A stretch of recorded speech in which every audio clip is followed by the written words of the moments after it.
SNDP യോഗം general secretary Vellappally നടേശനെ ഒറ്റതിരിഞ്ഞ് ആക്രമിക്കാനുള്ള നീക്കത്തെ ശക്തമായി നേരിടുമെന്ന് ജില്ലയിലെ SNDP യോഗം ഭാരവാഹികൾ. ഭൂരിപക്ഷ ഹിന്ദു വിഭാഗത്തെ സാമൂഹികമായും സാമ്പത്തികമായും രാഷ്ട്രീയമായും ഒതുക്കാനുള്ള ആസൂത്രിത ശ്രമങ്ങൾക്കെതിരെയാണ് വെള്ളാപ്പള്ളി ശബ്ദമുയർത്തിയതെന്നും ഈ മാസം 26 മുതൽ ബംഗളൂരുവിൽ ചേരുന്ന നേതൃയോഗത്തിന് ശേഷം തുടർ സമര പരിപാടികൾ തീരുമാനിക്കുമെന്നും ഭാരവാഹികൾ പറഞ്ഞു.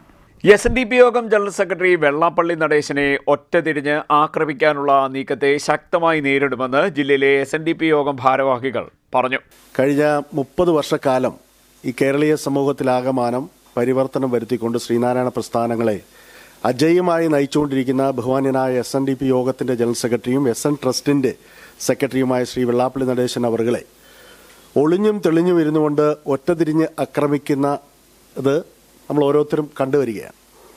അപ്പം അദ്ദേഹത്തിന് ശക്തമായ പിന്തുണ നൽകുവാൻ വേണ്ടിയും അദ്ദേഹത്തോടൊപ്പം കരിമ്പാറ പോലെ ഈഴവ സമുദായം ഒറ്റക്കെട്ടായി ഉണ്ട് എന്ന് പ്രഖ്യാപിക്കാൻ വേണ്ടി കൂടിയാണ് ഇത്തരത്തിലൊരു പത്രസമ്മേളനം നമ്മളിവിടെ വിളിച്ചു ചേർത്തിട്ടുള്ളത്. കുറച്ച് ആളുകൾ കഴിഞ്ഞ കുറേ ദിവസങ്ങളായി ആടിനെ പട്ടിയാക്കി പേപ്പട്ടിയാക്കി തല്ലിക്കൊല്ലുവാനുള്ള അവർ നടത്തുന്നൊരു ഹീനമായ ശ്രമം, ചിലർ അധമമായിട്ടുള്ള മാധ്യമ പ്രവർത്തനം നടത്തുന്ന ഒരു ചാനൽ, അതൊക്കെ ശരിയാണോ എന്ന് പരിശോധിക്കണം. കാരണം SNDP യോഗത്തിൻ്റെ ജനാധിപത്യ വേദിയിൽ വന്ന് തെരഞ്ഞെടുപ്പിൽ മത്സരിച്ച് തോറ്റ് കെട്ടിവെച്ച കാശ് കിട്ടാതെ പുറത്തായി പോയ ഒരു മുൻ യോഗം പ്രസിഡന്റാണ്. അദ്ദേഹമാണ് ചാനലിൽ വന്നിരുന്ന SNDP യോഗത്തെ പുലഭ്യം പറയുന്നത്. മറ്റൊരാൾ പാലാ SNDP യൂണിയനിൽ നിന്നും കോടിക്കണക്കിന് രൂപ മൈക്രോ ഫിനാൻസിൽ അഴിമതി നടത്തി സംഘടനാ നടപടി നേരിട്ടിട്ടുള്ള വ്യക്തിയാണ്.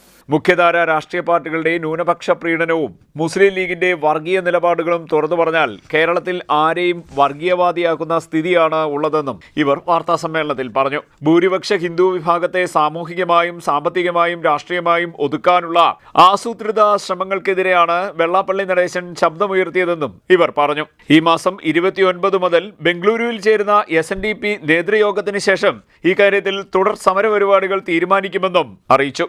SNDP Kuttanad union administrative committee convener Santhosh Shanthi, Pandalam union president advocate Sinil Mundappally, Kanichukulangara union incharge PSN Babu, Kuttanad union chairman PB Binesh, T Aniyappan, K Ashokapanicker, PV Sanu, MD Omanakuttan, professor CN Lohithadas, PK Dhaneshan, Pooppally Murali, Rajesh തുടങ്ങിയവർ പങ്കെടുത്തു. CDNet news, Kayamkulam.